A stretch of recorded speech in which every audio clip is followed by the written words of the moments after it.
Lo que está ocurriendo en este preciso instante en suelo estadounidense no tiene precedentes en la historia reciente. Mientras tú miras este video, hay lugares donde el suelo arde desde abajo. El cielo se vuelve negro en pleno día y el agua cambia de color sin explicación clara. Y lo más inquietante no es que esté pasando, es que todo comenzó al mismo tiempo. Autoridades guardan silencio. Expertos no tienen respuestas. Quédate, porque lo que vas a ver no es solo clima extremo, y está haciendo que millones se pregunten lo mismo. ¿Estamos viendo una simple coincidencia o una señal de Dios? Vamos directo al grano. En los bosques del noroeste, algo completamente antinatural está sucediendo. Y cuando digo antinatural, no me refiero a los incendios forestales comunes que todos conocemos. Esto es diferente, radicalmente diferente. Las llamas no llegan desde arriba como esperarías. No hay rayos cayendo del cielo, no hay cables eléctricos rotos, no hay campistas descuidados. El fuego simplemente nace desde las raíces de los árboles, desde la tierra misma. Los equipos de bomberos que han respondido a estos eventos describen escenas que desafían toda lógica de extinción. Imagínate esto. Llegas con tus mangueras, tus retardantes químicos, tus líneas de contención, apagas las llamas superficiales. Victoria, ¿verdad? Error. Horas después, el humo blanco comienza a filtrarse nuevamente desde grietas en el suelo. El asfalto de las carreteras se ablanda y deforma por un calor que viene desde las profundidades. Y lo más perturbador, después de extinguir completamente el fuego visible, el calor persiste, inaccesible, alimentándose de algo que tus ojos no pueden ver.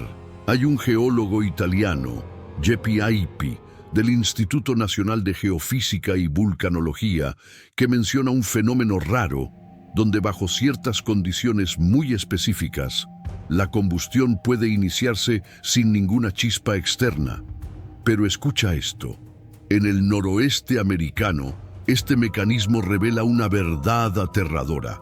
El fuego ya no es algo que invade desde fuera y puedes empujar hacia atrás. Ahora nace bajo tus pies, más allá del alcance del agua, más allá de cualquier barrera que construyas. Estás combatiendo el síntoma mientras la causa permanece intacta, invisible, invencible. ¿Y sabes qué es lo que más inquieta a la gente? No es solo la destrucción material, es lo que esto representa. Porque cuando un incendio común destruye una casa, consume las paredes, los muebles, lo superficial. Pero cuando el fuego viene desde los cimientos mismos, está atacando la base de todo lo que creías sólido.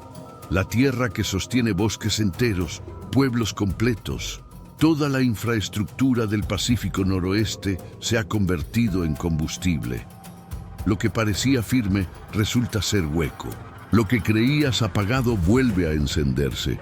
Y aquí viene algo que te va a poner la piel de gallina. Hay un parque en Nueva York, Chestnut Ridge County Park, donde existe algo llamado la llama eterna. Una llama que arde detrás de una cascada, sin combustible visible, sin explicación completa.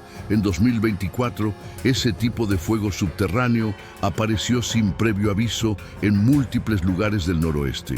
Sin patrones, sin advertencias, simplemente surgió. Para quienes tienen una perspectiva más espiritual, esto no es solo un problema técnico. Textos antiguos describen juicios que no caen del cielo como un rayo dramático, sino como un momento donde lo que siempre estuvo ahí finalmente se hace visible. Hay un escritor del Nuevo Testamento que compara este tipo de revelación con una obra probada por fuego. Lo que es sólido permanece, lo que es frágil desaparece. Y cuando recibes testimonios de la audiencia que ven estos incendios subterráneos como algo más que una anomalía climática, cuando empiezan a preguntarse qué se ha construido sobre fracturas invisibles ecológicas, industriales o incluso morales, entonces entiendes que el problema no está solo en el evento, sino en las capas que hemos ignorado durante décadas bajo la superficie. Pero espera, porque esto apenas comienza. Porque mientras el noroeste arde desde abajo, el centro del país recibe su propia señal. Y créeme, lo que viene es igual de perturbador. Las grandes llanuras, ese vasto territorio que define el corazón de América. Cielos abiertos, horizontes infinitos, la tierra que alimenta a la nación. De repente, sin que nadie lo anticipara completamente, una pared de polvo se levantó desde el suelo mismo. No estamos hablando de una tormenta de arena cualquiera. Esto fue una resurrección literal del Dust Bowl de los años 30, ese fenómeno devastador que muchos creían relegado a los libros de historia. Desde las Dakotas bajando hasta Kansas y Oklahoma, miles de metros de altura, extendiéndose más allá de donde alcanza la vista, avanzando sin piedad, tragándose pueblos enteros, autopistas, campos de cultivo. En cuestión de minutos, el mediodía se volvió medianoche. La luz del sol desapareció por completo. El Midwest, definido por su amplitud y claridad, se esfumó detrás de un velo negro en movimiento. Y el polvo mismo era diferente. Negro, denso. Los sistemas de filtración de aire colapsaron. Esas partículas microscópicas penetraron ventanas selladas, conductos de ventilación, paredes. Se asentaban sobre las mesas de cocina, sobre las camas de hospital, sobre los altares de oración. Respirar se convirtió en un acto de resistencia. Incluso adentro, con puertas y ventanas cerradas, el aire se volvió trabajo puro para los pulmones. Los pájaros caían del cielo en pleno vuelo. Sus sistemas respiratorios simplemente no podían procesar lo que el aire se había convertido, y luego vino el silencio. No el silencio tranquilo de la paz, sino ese silencio sofocante de los sistemas completamente abrumados. Un silencio que pesa. Los meteorólogos explicaron la mecánica. Sequía prolongada, suelo sobreexplotado, vientos sostenidos. Las condiciones que devastaron a toda una generación en los años 30 se habían recreado. Pero las explicaciones técnicas no aliviaban la inquietud, porque lo que realmente perturbaba a la gente no era cómo se formó la tormenta, sino cómo borró por completo la visibilidad. Cómo una región entera quedó ciega de golpe. Y aquí entra algo fascinante. En las escrituras antiguas hay un tipo de oscuridad que lleva un peso específico. Una de las plagas de Egipto se describe como una oscuridad que podía sentirse. Tan completa que las personas no podían verse entre sí ni levantarse de donde estaban. Visto desde esa perspectiva, este Dust Bowl negro se lee como un espejo. Una tierra construida sobre productividad, velocidad, expansión constante, de repente incapaz de moverse, incapaz de ver, incapaz de respirar. Y cuando finalmente la tormenta pasó y el polvo se asentó, el impacto quedó más pesado que las partículas mismas, porque algo más estaba ocurriendo. Los animales lo sintieron, y lo que hicieron después es tan inexplicable que necesitamos hablar de otro evento que ocurrió casi simultáneamente para entender el patrón completo. Kentucky Oriental. Las montañas Apalaches plegándose sobre sí mismas, ríos tallando su camino a través de valles estrechos. La lluvia llegó y simplemente no se detuvo. Semana tras semana, el agua presionaba la tierra, saturando pendientes ya debilitadas por el tiempo, la minería, la erosión. Cuando los ríos finalmente se desbordaron, lo hicieron de forma abrupta. Más rápido de lo que los sistemas de alerta podían rastrear. Más rápido de lo que las comunidades podían prepararse. Y aquí viene lo que desconcertó incluso a los observadores más experimentados. El agua de la inundación no llevaba el marrón familiar del lodo revuelto o las hojas caídas. No. Tramos enteros del río se volvieron de un rojo profundo y antinatural. Desde la distancia, el agua parecía teñida, como si algo enterrado hubiera sido abierto y liberado. Río arriba, sedimentos antiguos ricos en hierro, sellados durante milenios bajo capas de roca, fueron arrancados por la fuerza del agua, coloreando los ríos mientras surgían a través de pueblos y valles. A medida que las aguas se extendían, los peces comenzaron a flotar, miles de ellos, sin vida, sus cuerpos pálidos contrastando contra la corriente oscurecida. En los valles, los residentes reportaron un olor sulfúrico agudo que se elevaba con la niebla, pegándose al aire mucho después de que la lluvia se detuviera. No era simplemente desagradable, llevaba la sensación de descomposición, de algo elemental perturbado demasiado repentinamente. Los científicos fueron rápidos en señalar que los ríos color sangre no son sin precedentes. Alrededor del mundo, el río Tinto en España, cursos de agua en Perú, China, incluso el río Rojo de Vietnam, han llevado tonos moldeados por suelos ricos en minerales, oxidación de hierro, actividad industrial. En los Apalaches, la geología cuenta una historia similar. Arenisca, vetas de carbón, depósitos de hierro estratificados a través de las montañas durante cientos de millones de años. Bajo condiciones extremas, estos materiales no permanecen enterrados, pero el contexto importa. Los ríos Apalaches no se volvieron rojos gradualmente ni de forma aislada. Cambiaron durante una inundación, cuando el agua, ese agente esencial de vida, llegó no como renovación, sino como destrucción. Los pozos se contaminaron, la vida acuática colapsó.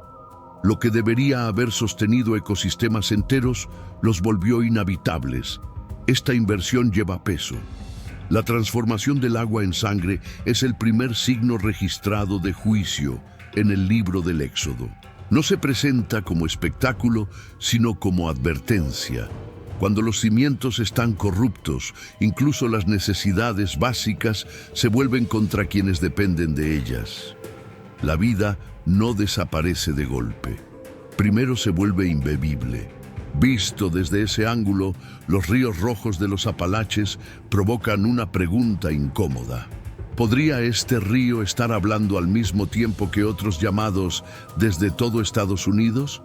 Porque volvemos al Midwest, a las llanuras centrales, y lo que sucedió con los animales justo después de que los granos de arena tocaron el suelo es tan inusual que incluso quienes han vivido allí toda su vida no pueden explicarlo.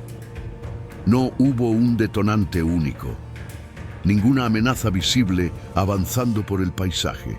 Sin embargo, en cuestión de días, granjeros, oficiales de vida silvestre, autoridades de transporte, todos reportaron el mismo patrón. Los animales se estaban yendo. Ganado rompiendo cercas, moviéndose hacia el este en grupos densos y descoordinados. Venados abandonando corredores forestales que habían seguido durante generaciones. Incluso criaturas más pequeñas, zorros, roedores, bandadas de aves, todos cambiando de dirección simultáneamente, canalizándose hacia el mismo horizonte. Las autopistas se congestionaron, pero no con vehículos, con vida en movimiento. La escala no tenía precedentes, no era estacional, no era migratorio en ningún sentido reconocido. Se parecía a una huida. Lo que más perturbó a los testigos no fue la dirección, sino el comportamiento. Los animales no se detenían a pastar o descansar. Ignoraban fuentes de comida y agua. Las manadas se movían día y noche, impulsadas por lo que parecía ser urgencia en lugar de instinto. Los veterinarios notaron signos de estrés agudo, ritmos cardíacos elevados, lesiones por agotamiento, colapsos en medio del movimiento. Era como si algo detrás de ellos se hubiera vuelto intolerable, aunque nada visible los perseguía. Los científicos lucharon por explicar el fenómeno. No hubo terremotos importantes, ni fugas de radiación detectables, ni liberaciones químicas confirmadas. Pero la historia ofrece paralelos inquietantes. Antes del terremoto y tsunami de Japón en 2011, los animales en toda la región exhibieron comportamiento errático, serpientes abandonando madrigueras, peces saltando de estanques, aves alterando rutas de vuelo sin razón. Reportes similares han precedido erupciones volcánicas y eventos sísmicos a lo largo de la historia registrada. Mientras los mecanismos permanecen en debate, cambios en campos electromagnéticos, vibraciones de baja frecuencia, alteraciones atmosféricas sutiles, el patrón mismo es difícil de descartar. Los animales, parece, responden a señales que los humanos no pueden percibir.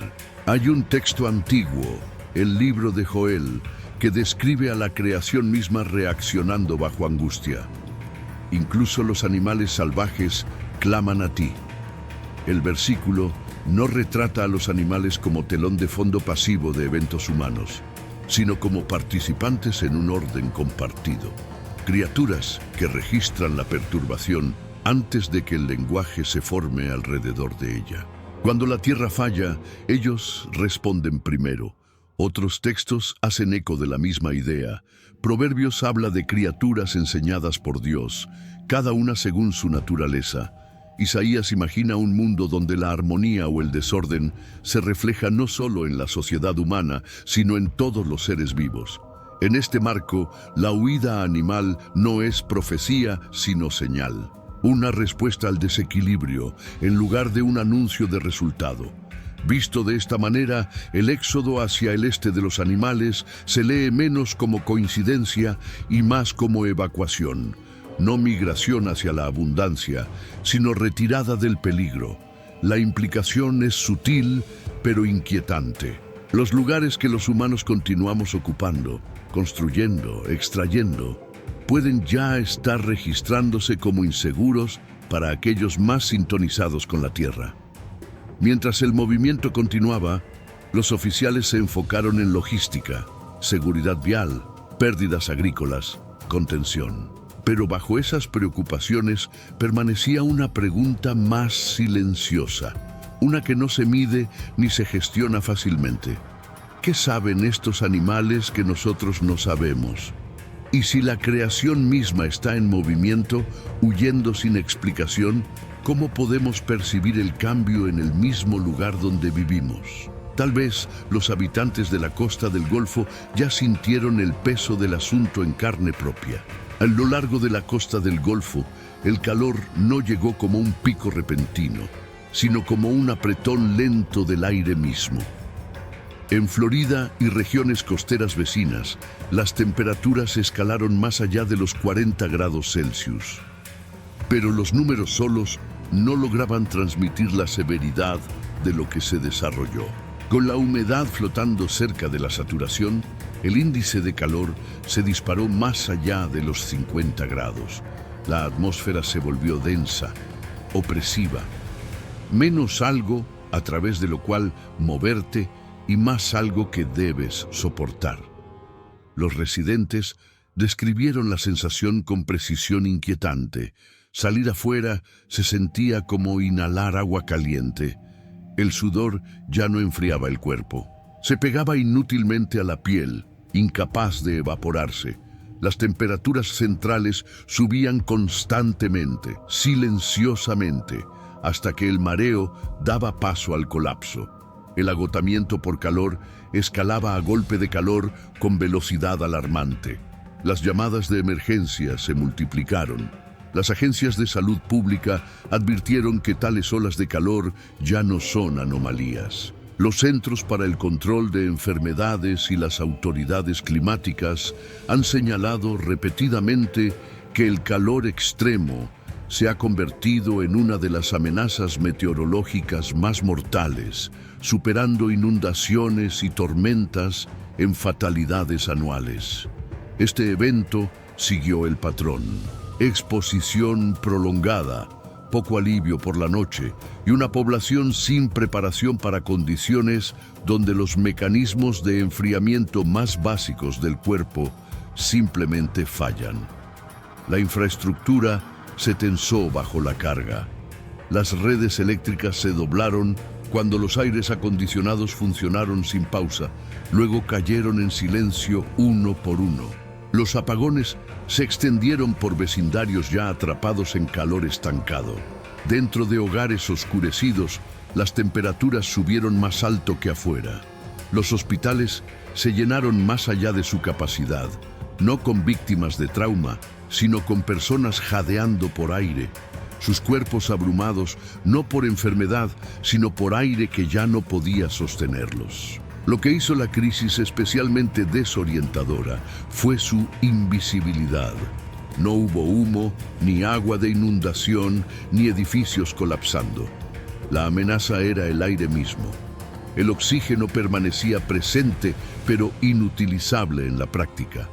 Demasiado cálido, demasiado pesado, demasiado saturado para soportar el equilibrio. La vida flaqueó no porque algo obvio fuera quitado, sino porque lo que quedaba se había vuelto silenciosamente hostil. La crisis eventualmente se alivió cuando los patrones climáticos cambiaron. La energía se restauró, las salas de emergencia se vaciaron, pero la memoria permaneció. Una temporada cuando las personas se asfixiaron en sus propios hogares, no por fuego o agua, sino por calor que robó la función de respirar. La pregunta que deja es incómodamente simple. ¿Hemos confundido estabilidad con permanencia? ¿Hemos tratado la vida como un derecho garantizado hasta el momento en que incluso un aliento normal se convierte en un lujo?